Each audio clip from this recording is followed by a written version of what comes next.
Good evening, everyone. My name is Joe Sims, and I am a co-editor of peoplesworld.org, and welcome to this Google Air broadcast, The Crisis in Ferguson, What's Next? We're very happy to have a group of activists with us this evening who have been involved in the struggle in Ferguson from the beginning.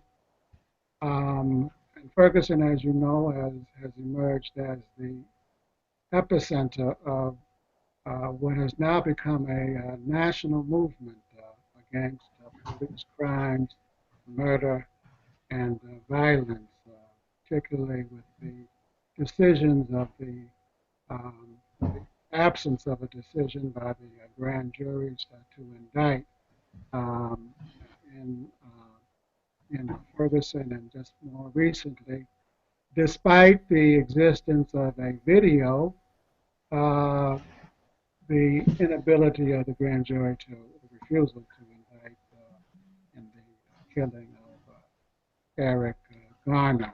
And people are understandably angry, outraged, and are sitting in and blocking highways and bridges, having die-ins.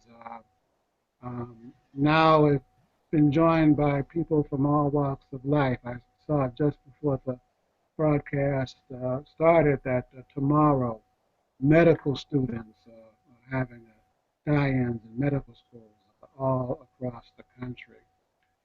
And we'll be discussing that, but first, let me introduce our panelists. We are very happy to have Zenobia Thompson. Welcome, Zenobia. Zenobia is a registered nurse, healthcare worker, and anti-death penalty activist. She served as co-chair of the Committee to Save Homer G. Hospital and works with the Campaign for Human Dignity.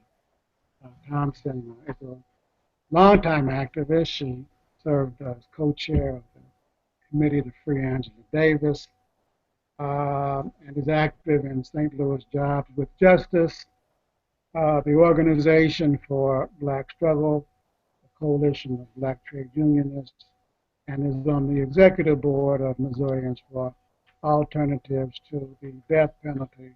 Zenobia Thompson, welcome again. We also have Jennifer McCoy. Jennifer is an attorney and social justice activist. She is the Legal Observer Coordinator and part of the legal collective formed in the wake of the death of Michael Brown. You can read her unique perspective on the movement on her blog, jennifermccoy.net. You can follow her on Twitter at Jennifer McCoy and check out her Facebook page, McCoy. I like that very much. That's TheCoymcCoy.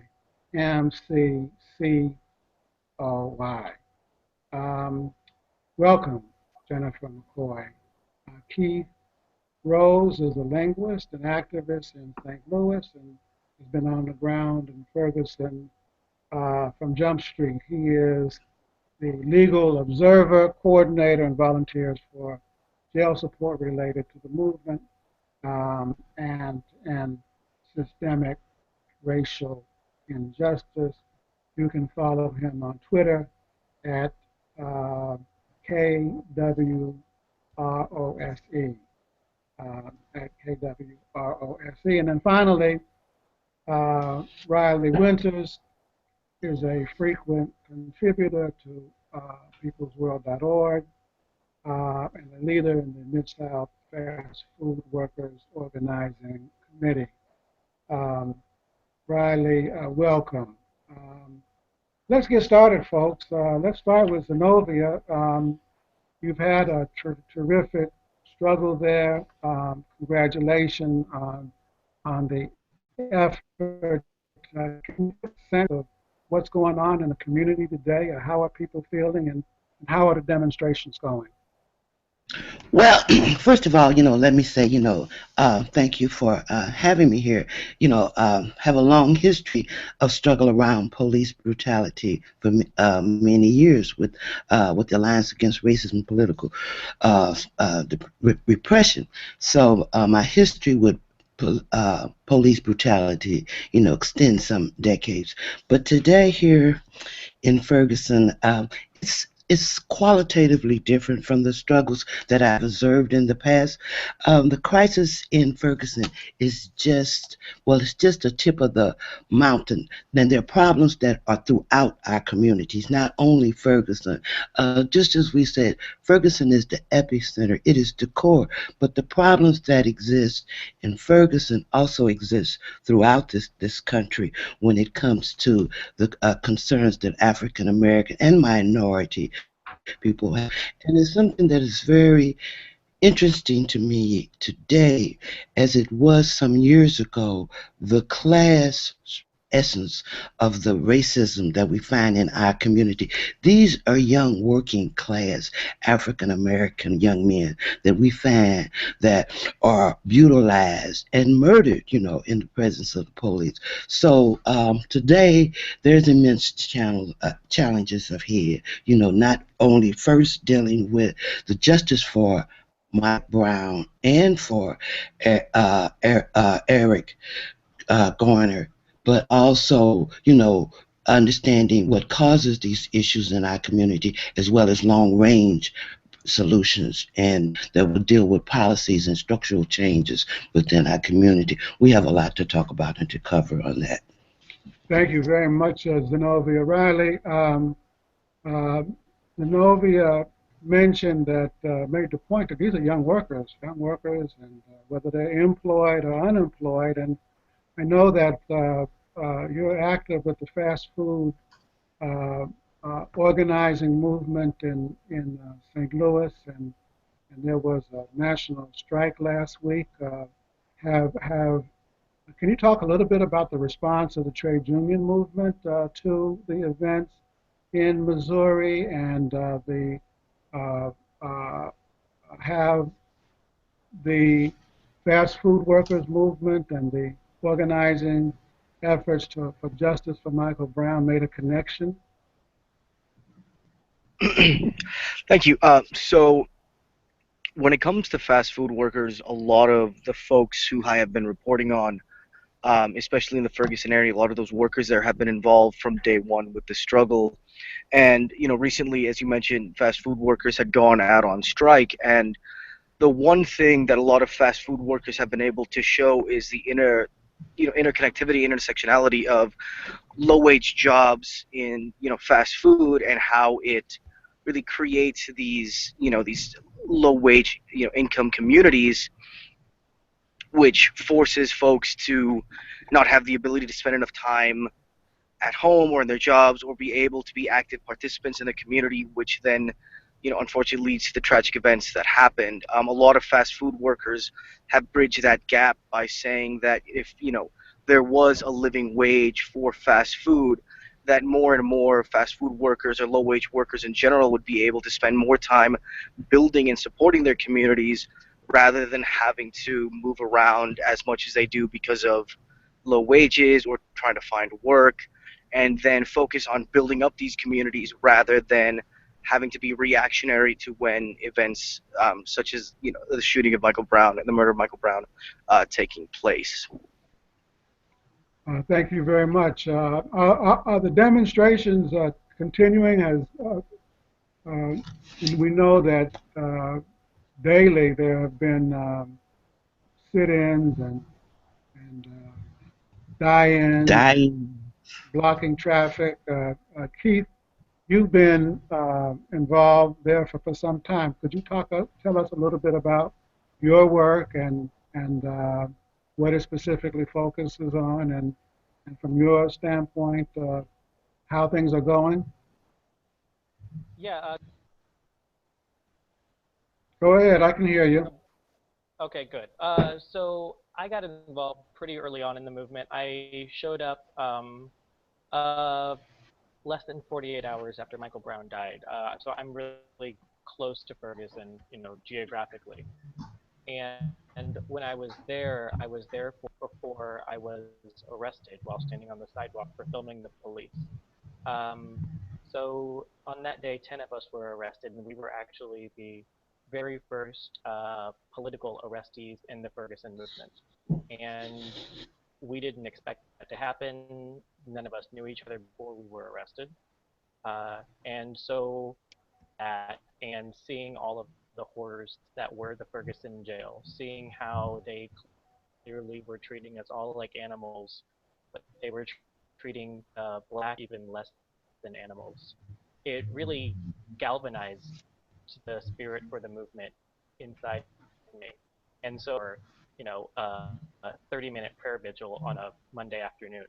But because of the actions of the Ferguson movement, I realized, and I came back day after day after day,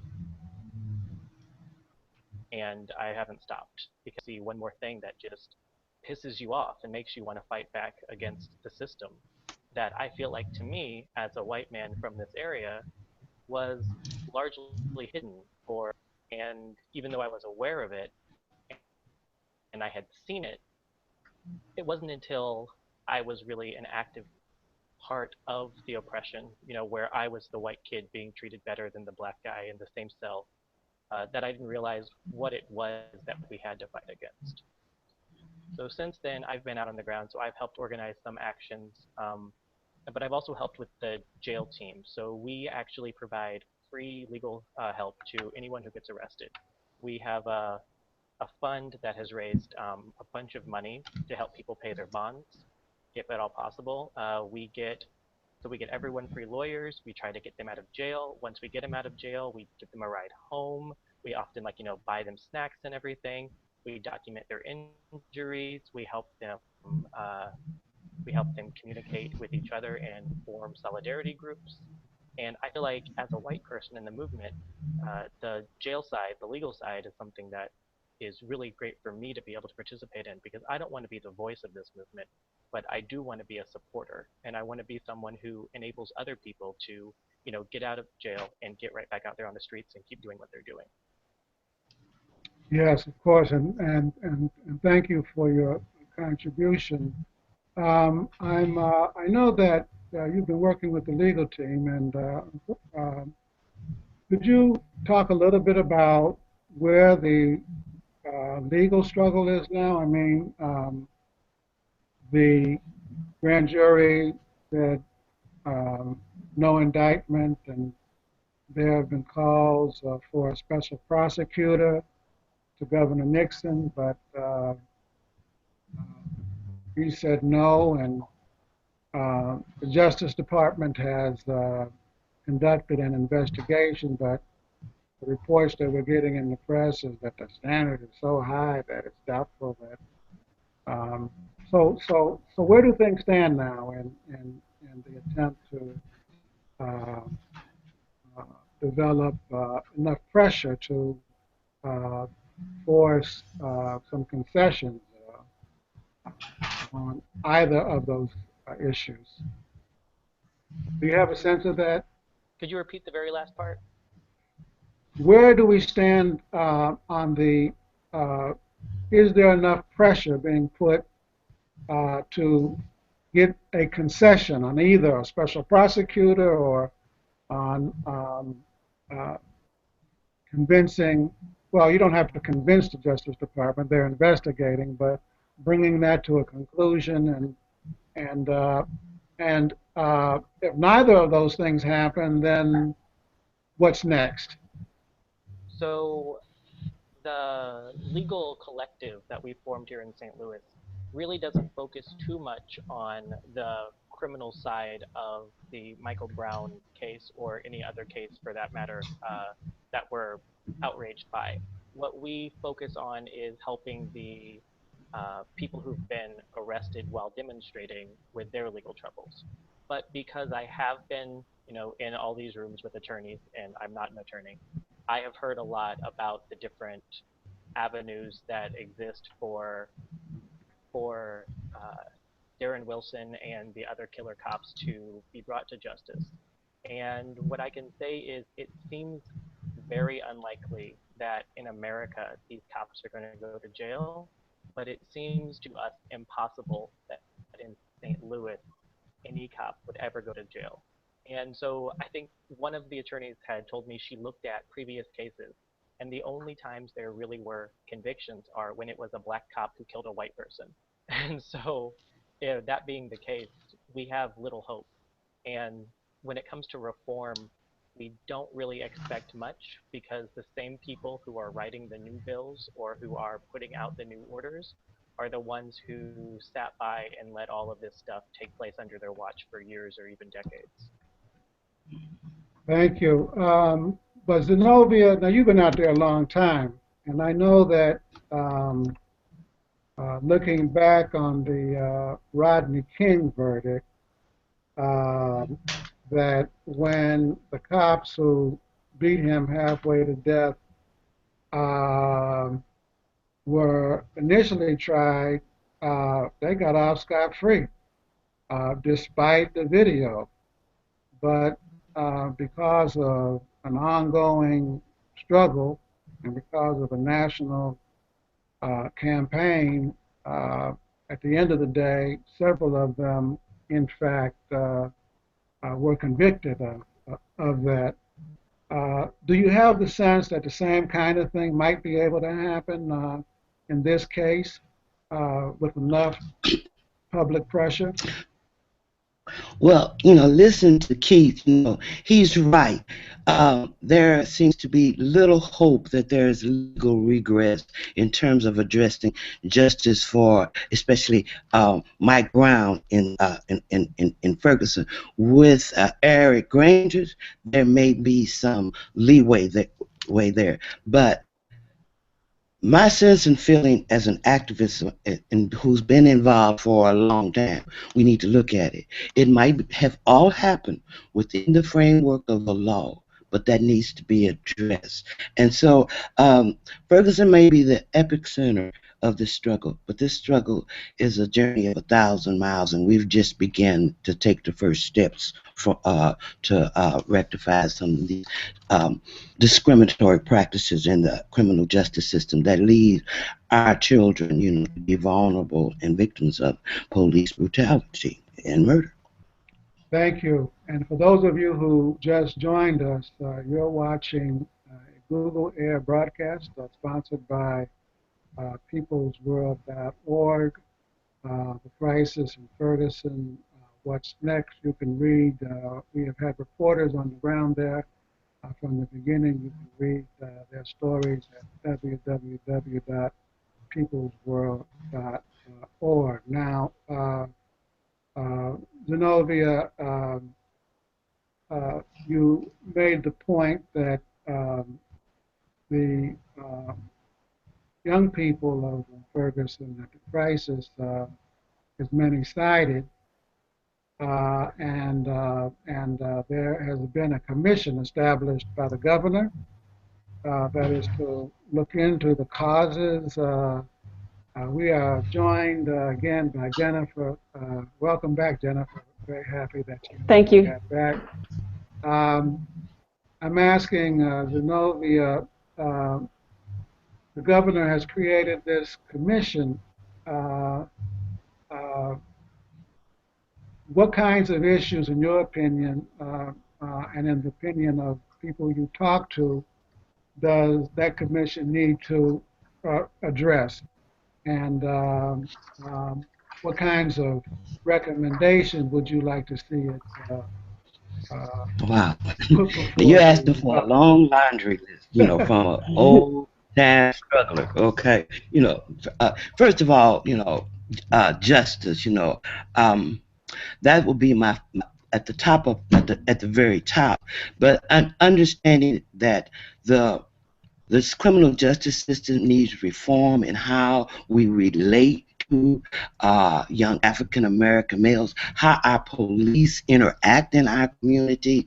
I think that that is very important. The St. Louis area a few years ago passed a very weak citizens review board. We need to look at that and make that stronger with teeth, subpoena power. And we need to look at the policies within the police department that permit policemen to use dead force. I mean, just to begin with, as well as of course, that 6% of Ferguson African American people did not participate in voting in the primary. We need to address voter education. Not only voter registration, but voter education to change some of these policies to put people in position that will have our interest at heart. So I kind of stopped there, but again, the criminal justice system, needs to be reformed and restructured. Jennifer, talking a little bit about the criminal justice system and the people have around the country raised the issues of the problems inherent with the grand jury. And do you have a sense of what kinds of reforms are being talked about that would make um, uh, these kinds of things less likely, or if not less likely, that would allow for a more just and fairer legal process that would prevent, cops shooting people in broad daylight and walking away from it? Well, I certainly think that the way the system is set up now, it's working exactly as it was designed. And to that end, we need to change the design of the legal structure. One thing I think would be crucial, and we can do this state by state, is to change how we use the grand jury. Grand juries, in my view, should not be a vehicle for prosecutors to balance the guilt, or rather to alleviate themselves from having to be the person to say whether or not they want to indict an officer. I think there's an inherent conflict of interest when a prosecutor brings a grand jury indictment question when it involves basically a coworker of his or hers, and I think that it should not be used in those instances. You were talking earlier just about the criminal justice system in general. I think part of what would also assist in that is to decriminalize minor drug offenses, to not treat children as adults in the prison system. And certainly, I think, first and foremost, for me personally, would make me feel a lot safer, would be to redefine when it is okay for an officer to use deadly force. The way it is drafted right now, and I don't have it in front of me, but it gives broad discretion to police officers to use deadly force, and it's obviously it's not working. Thank you. Let me ask you guys about Zenobia. You raised the issue of civilian review boards, and is that this would be a community elected. I guess in most cases they're appointed now. I know that where I live in New York City, it's appointed by the mayor. And you raised the issue of civilian review boards with teeth. Has that members of the community would have some oversight and be able to take a real look at and make recommendations when these kinds of crimes take place. Has that issue emerged strongly in the Ferguson protests? Anyone? Yes, it has, Zenobia. yes, it has among activists, in the St. Louis area. As I said, we have been working on getting an effective civilian review bill, but it was sort of hijacked by the Democratic folks in St. Louis to reflect the interests of the police department. So, consequently, it is a bill that we consider a no bill. In fact, the last time that I was in Mayor Slay's presence, I mentioned that to him, that there needs to be a review, a look, a revisit of this civilian review board and make sure that it is effective, now. So that's, still very much on the mind of activists, in St. Louis. But gelling all of these ideas and pursuits, have not come together exactly yet. Okay, and what would it uh, mean for a, what does it mean for a review board to have teeth um, uh, that would prevent those boards from becoming vehicles for either not looking seriously at the work of the police or favoring their interest, taking their point of view? Anyone have a sense of Well, that? some characteristics of a review board that would be effective would be one, that it would not be controlled by the police department or the mayor, that it would be independent, and that it would have subpoena a power, and would be effective. So those would be the two characteristics that I know activists in St. Louis are very much looking for, when they talk about an effective civilian review board. There are other elements that would be important in terms of whether it would be elected, how it would represent the community, whether it would be by ward or precinct, but that it would be an independent, entity from the political um, current, being such as being appointed by the mayor or governor. Okay, so it's election, the fact that it would need to have subpoena power, and it would have that kind of authority would be very important. Um, we seem to have lost Riley, and Jennifer is now joining us at Keith's uh, laptop. So happy to have you back again.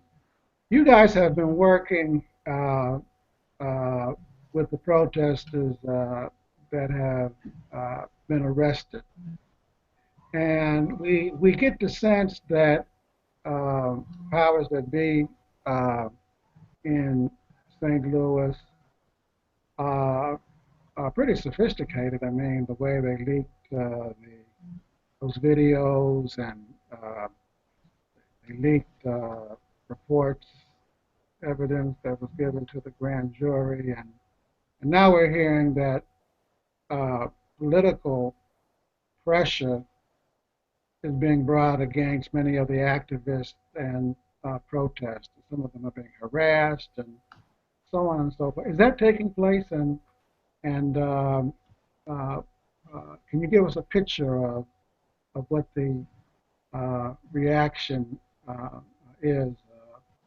both from the legal team and from those who are being harassed? Jennifer? Um, well, I want to say first that I know information has been leaked. It's still unclear where that was leaked from. There could be many possible sources where the information could have been leaked from. I do think there is a sense that leaders and activists are being targeted and are being disproportionately antagonized by the police when they are both protesting and out in the world. So, and then I can speak to that actually. So not only am I on the legal team, I also am an activist as well, and that's actually how I started out, as I mentioned. So, can you hear me? Okay? Is this good? Yes, yes, Okay. please. So You're what doing fine. one thing that I guess shows just the level of intimidation and pressure that they're willing to put on us in I believe it was September, late September, while my car was parked in front of the Ferguson Police Department during a demonstration where there were hundreds of people outside. I went back to my car afterward, and there was a giant dot of what appeared to be phosphorescent powder on the roof of my car. And I checked, and it wasn't on any other car. And I took pictures, put it online, and people sent me information about how this is a tactic that they use to track your car by helicopter. And Whoa. yeah, so that was early on, and I'm not even important. So you can imagine what these young people of color are experiencing all the time.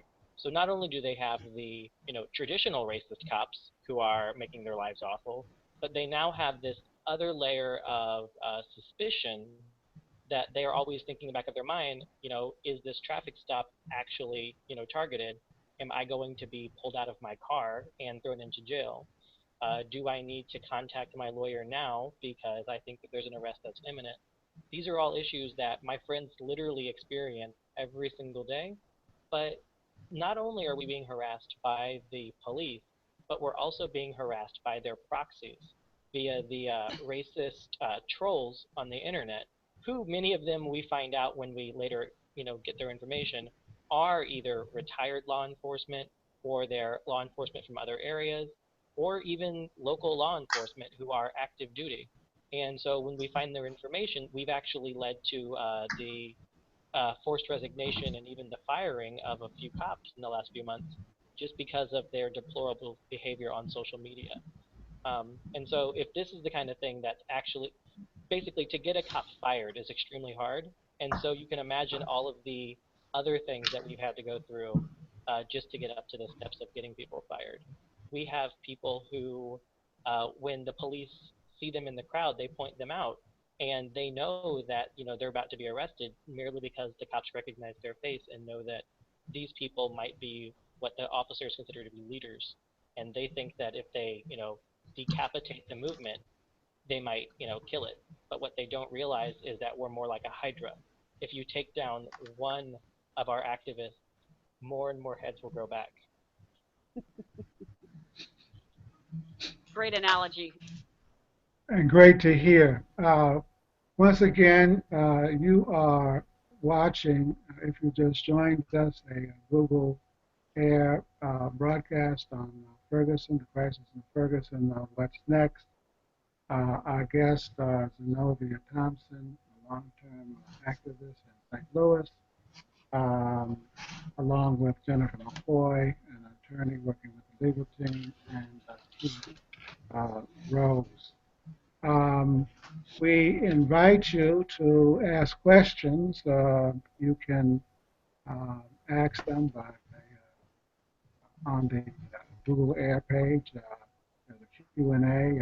Just jot down your questions, and we'd be happy to ask them. Um, you can read about the ongoing struggle in Ferguson at peoplesworld.org.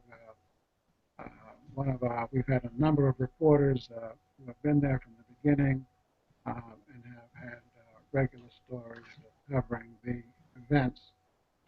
We have one question from our audience, our listening audience, and they want to know what do we say to people who don't want to or who aren't uh, already ready to go out. They're not ready to go out to demonstrations, but they want to do something. They want to express their feelings about the issue of police brutality and racial profiling. Any any advice to them about what they can do? This is Jennifer. Zenobia. Oh, Jennifer, you went first, and then Zenobia. sure. Mine will be quick. I think one thing that's really important to do is to call out casual racism when you encounter it. Don't let comments just go by and dismiss them because, oh, that's the way they've always spoken, or they come from an area where they're not exposed to a lot of diversity. I think it's important to really have these conversations with people in your community, in your family, at school, everywhere you have the opportunity. Good point. Zenobia? Well, well, first of all, I want to say to what Jennifer was saying, this is so true, and I'm so appreciative that she did put it out there because I really do feel that our Caucasians brothers and sisters can address racism, within their community. Much better than I could, but I also want to just to say what people if people aren't ready to demonstrate and get out there with, on the line, well, then there are organizations that they can contribute to that will help them, in making sure that when folks are out there on a demonstration, there's water, there's food, or there are, because these activities that, cost money, whether there's literature to be put out or whatever preparations for the event can take place and be effective. So you can always kind of contribute, put your money where your mouth is, and that's a good thing. But I do see more and more people really willing to put themselves on the line, than I have seen over the years, and I think that that is very important.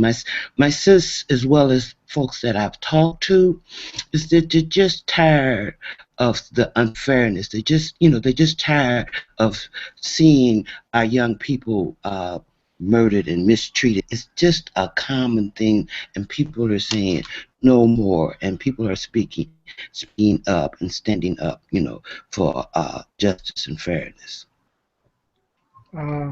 We've noticed around the country, in New York and elsewhere, that um, while the initiative began amongst black and brown youth, that the demonstrations and protests are increasingly take, uh, taking on a multiracial character. Uh, is that happening in St. Louis and in Ferguson? Uh, other nationalities, whites, Asians, Latinos, joining the protests, and is the coalition growing, both in terms of demographics, but also in terms of its political breadth? Uh, do you get the sense that people are waking up and starting to take notice? I'm happy to say, in a way, I am, and I'm hoping that it's not just wishful thinking, but because, being around for a long time, it does kind of wishful thinking. But from my observations, folks are more inclined to be involved. As I walked around the Canfield area and talked to, because I have a client that I see there, and people that have never been involved before are talking about participating in events and being at rallies, and and another thing you can also do too is to let your legislator or your representative know how you feel, wherever you live, because I am pretty sure that as the legislative sessions begin, there will be initiatives put before them in regards to addressing some of these issues that we see, in Ferguson, such as the wording of the law that gives policemen, the freedom to do whatever he wants to do, if that includes deadly force, So there's a lot of policy changes that are going to be coming about from our legislators. So I would suggest to folks, let their legislator know how they feel. I Thanks, would Zenobia. answer, oh, Please, Jennifer. from my perspective, I don't feel like it's diverse enough yet. I don't think it's growing at a rate that I would like it to grow. I think that the second grand jury decision in the Eric Garner case did motivate some more people. And really, people may quibble about the facts of the particular Michael Brown incident. They may I think a lot of people out there are looking for the perfect black victim, and you know, Eric Garner still, nobody's going to fit that bill, but Eric Garner, watching the video, came a lot closer to that than anything else has. So that was, I think that was a slap in the face for a lot of people, a wake up call for a lot of people that otherwise wouldn't have been engaged. But I'm still waiting. I'm still waiting for um, the mainstream white uh, people to get on the bandwagon, and I don't think they're there yet. So, and then jumping off that, about like diversity and intersectionality in the movement, there's some great anecdotes out there that I'd like to share with you guys. So, for example, just I guess it was last week, we had solidarity actions with a local Latino organization who was drawing awareness to the issues going on in Iguala in Mexico, and trying to show the similarities and the overall issue of police brutality, internationally. And so they were here. They went to Ferguson and they had a vigil at the Ferguson Police Department. So and then also a lot of their leaders have been active in the movement, for the last 4 months. In addition to the Latinos, we've had a great turnout of Palestinians and people from the Palestinian diaspora coming out, because they felt very early on that this was something they could relate to so much. The tear gas, the oppression, the police state in your own home. It really drew out the Palestinians and their supporters. And so we had a very large, or at least for the proportions of St. Louis, Muslim contingency out there in the streets and defending us in social media. Beyond that, we've had solidarity actions with the Hong Kong protesters. I helped coordinate those because I'm dating someone who is Chinese and interested in the Hong Kong movement. And even I think the most intersectional thing we have going on in Ferguson would be the LGBTQ Ferguson. So many of the leaders, the organic leaders of this movement, are lesbian and bisexual black women, or are gay or queer. We don't have very many transgender people out there, but we are building acceptance. And just the fact that all of these people are coming out in a community where there's been a historic conflict between the urban black community and the LGBTQ community, and yet out there on the streets we're all fighting as one, and people are not really. I mean, they're not only not caring about it, they're mentioning openly, like, hey, this is a fight for all of us. We all have these issues. And the discussions are so great. So over the last 4 months, the diversity of Ferguson has grown so much, but it's not just bringing out more white people. It's bringing out all kinds of the different aspects of what it is to be an American here in the Midwest. And I think that Ferguson really is doing a pretty damn good job of bringing out just all the different aspects. That's good to hear. Now, I know that Richard Trumka, the head of the AFL-CIO, came to Ferguson and spoke very eloquently about the need for trade union movement to address this issue, for the need for white workers to uh, address this issue. Has his call resonated? I mean, Zenobia, are people Yes, listening? And what's the response you been? Yes, I was going to chime in to the extent that building support among our labor friends and community has been important, and members of the Coalition of Black Trade Unions have worked very hard in that effort.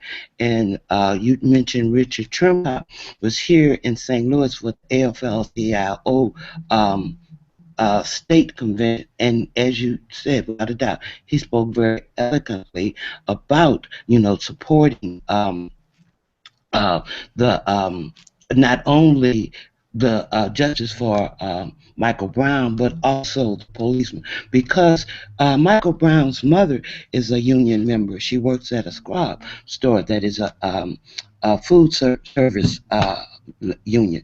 And when he spoke to the FLCIO, he mentioned that, you know, she is also our sister, as well as Darren Wilson is our brother. So he spoke from a basis of seeking, you know, unity and for justice, you know, and he was very, very well received. Thank you. We were just joined again by Riley, and welcome back. We're happy that you're back with us. We were just talking about the need to broaden the coalition, and and that point was made that um, not enough mainstream folks are coming out, but at the same time, communities that historically may not have worked together and now coming together from the Latino movement, from the LGBTQ movement, and Trump that came and spoke before the AFL-CIO state convention in St. Louis a few weeks ago. Uh, from the standpoint of the fast food workers movement, Riley, are you seeing his call resonating, or are, um, are some of the trade unions beginning to take up this issue? I know, for example, that I saw a poll that there's wide support in the country for the demilitarization of the police forces, and it extends across the political spectrum uh, from conservative uh, to left liberal. Um, is, is that issue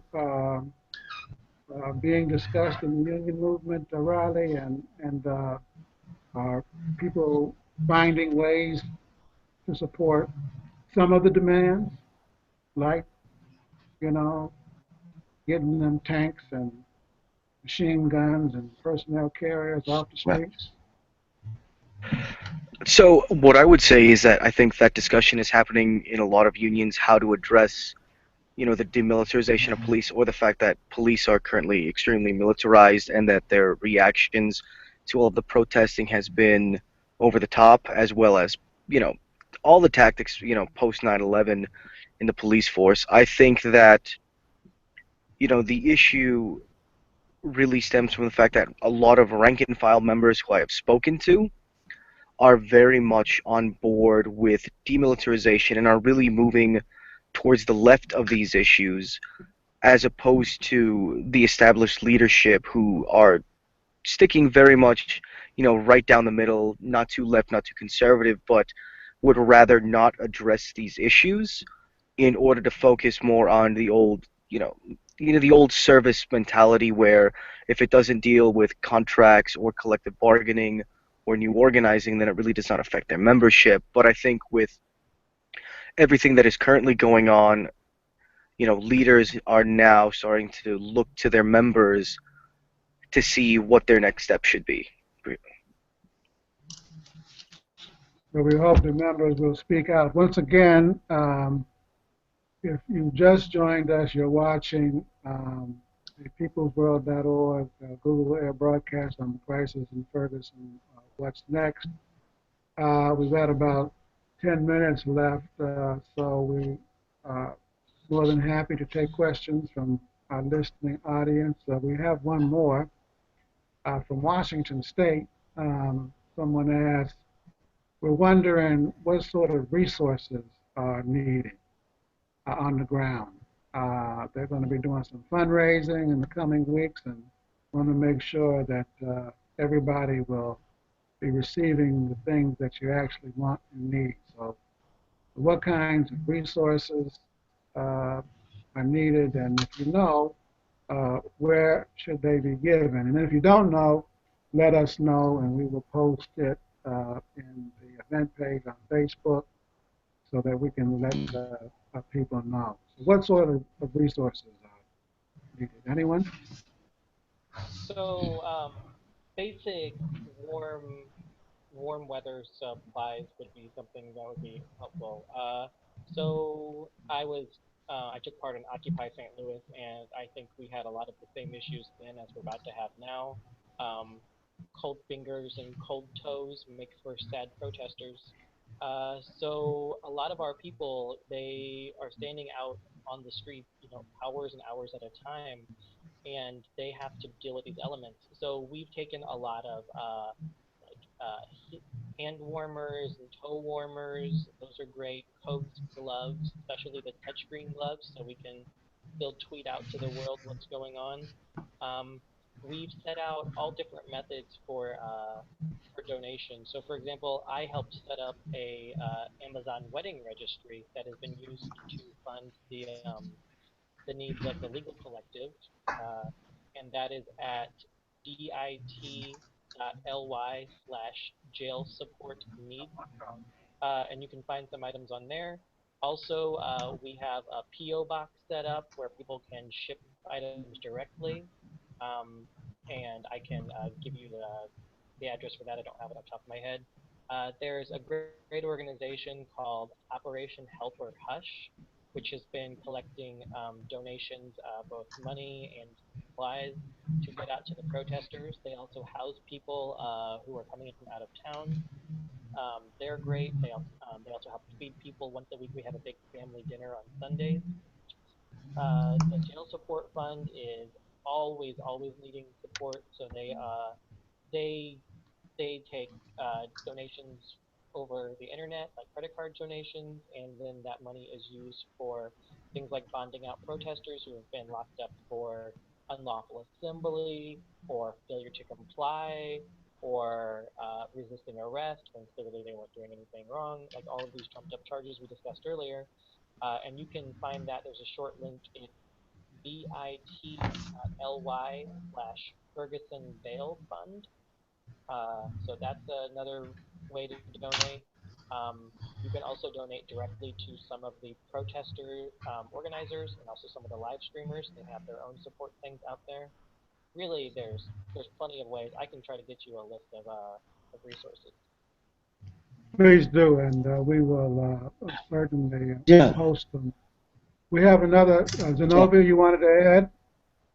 Yeah, I just wanted to add in these last remaining moments, we spoke of how Ferguson is the epic center, in the core of the struggle now, but we looking forward, building upon where people are, connecting these young folks to where the jobs are, where education are. So the challenge before us, are really great. But I think that in terms of where the young people are now and making sure that they hooking up that struggle where they are now to why they're there and the struggle for education and the struggle for decent jobs and the struggle for decent salaries, a living wage. So all of that, it has to be connected to the struggle in Ferguson.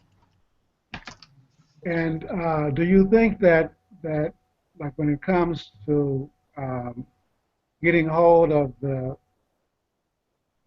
institutions that can make those changes, like the city councils and the state legislatures and school boards and so on and so forth, um, is that Yeah. issue? Now that's an interesting point because this, for obviously it's going to take time. But how do we incorporate that time that it takes time to getting folks to be involved and sustaining that momentum and that struggle, So that is also the challenge before us. It's getting folks involved and sustaining that involvement. But I really, really think that is possible. And to Jennifer's comment in terms of the diversity of the movement. I'm glad that she said that and that she wants to see more Caucasian folks. But being involved each and every day and night in those struggles and taking pictures, I took pictures where the diversity was there for me. All young, old, black, white, from all parts of the planet, people were there. With their pets, with their babies, But I'm glad to hear her say that she wants to see more diversity, and I'm with her too. And I think we all join you in that wish, and we have to work to make it happen. Well, we have just about 5 minutes left, so we need to wrap up. Um, I know that you guys are working on this from different levels, uh, and we're uh, admire the folks that are getting arrested, and we admire those of you who are providing legal and moral and spiritual support to them. Um, um, in your closing statement, remarks, is there anything that can be done that you uh, to help provide support for those protesters, and what other kinds of things can people around the country do to uh, help plug into to the struggle in Ferguson uh, uh, or in other parts of the country? Um, um, Jennifer or Yeah, Keith Riley? one thing I wanted to say is that I think it's important for people to diversify their media, the sources where they're picking up their news. If they're only checking the ones that they always check, then they're probably not getting a full picture of what's going on. So I would encourage people to really look for news on what's going on from many different sources. That's one thing I think people can do is to educate themselves in a meaningful way. So look for news, many different sources. Stay away from Fox and Always stay away and from Fox. and absolutely, Keith. So we just discussed different ways people can support the Ferguson protesters through donations. But what's really important is that right now, in this stage where Ferguson is everywhere, as we like to say, the movement is going national. And so it's also important that people around the country make an effort to support the protesters in their own geographic region. So people in Seattle, I've been on the phone with some of your organizers up there. They are totally new to protesting, and yet they are awesome. I think you guys should seek them out. I think you guys should go to their events. And I think you guys, if you have the opportunity, you should fund them with money, with gifts, with anything. I think you should do the same if you're from Berkeley or anywhere near there. If you're in New York, if you're in Staten Island, if you're in Long Island, if you're in Miami, if you're in Atlanta or you're in Chicago, you have people. You don't have to send the support to Ferguson anymore because now it's bigger than us. And right now we're pretty much set. We are organized, and it's all of these nascent little fledgling movements that are coming up in every city in this country that really need your support. So I encourage you to go out and stand on the streets, participate in a die-in, possibly block traffic, become an unlawful assembly if you have to get your voice heard. And while you're out there, meet people, make connections, and support these support these young people. They Thank need your you. money, they need your time. Man, Absolutely. Joe, 2 minutes left. Closing shots, Joe. Zenobia, and then Riley. Okay. Well, what I like to kind of close with is that, we talked about it being epic center and then being national. I just want you to add, and we should know that this is an international movement. I saw coverage in London, England the other day. So this is an international movement. And needless to say that that will put a lot of pressure upon the powers to be in this country. As much as they might hate it being international, it will affect their response. So, Absolutely right. Riley, you have the last word. So what I would say is I would just echo what Jessica said earlier. Check your news sources, broaden, what articles you're reading, and then also be very careful about all those satirical sites that are putting out, articles that could be viewed as real news but are not. And then most importantly, just continue to have conversations, hard conversations about everything that is going on in Ferguson, in New York, and really anything that deals with institutional racism with family members, co-workers, and just people on the street. Because if we stop talking about this, then nothing is ever going to change.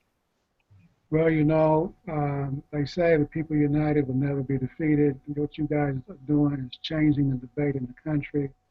You remember when Occupy started, the budget deficit was the main thing people were talking about. And those young people took over that square and immediately changed the debate, and it became the 99% versus the 1%. And so too, just after the election and the GOP victory in the House, we saw the fast food workers strike, and then the protests continuing in Ferguson started before then, but now after Staten Island, they become national, and again, it has changed the debate in the country, and it will have an impact on the elections in 2 years, no doubt about it. Well, thank everybody for what you're doing. Keep up the fight. Let's continue to block traffic, continue to write letters, continue to raise money. We think that the victory is possible, but the movement has to be bigger, broader, and it has to be ongoing for it to happen. So we'll be in touch. Thank you for joining us, and good night. Good night. Good night. Good night.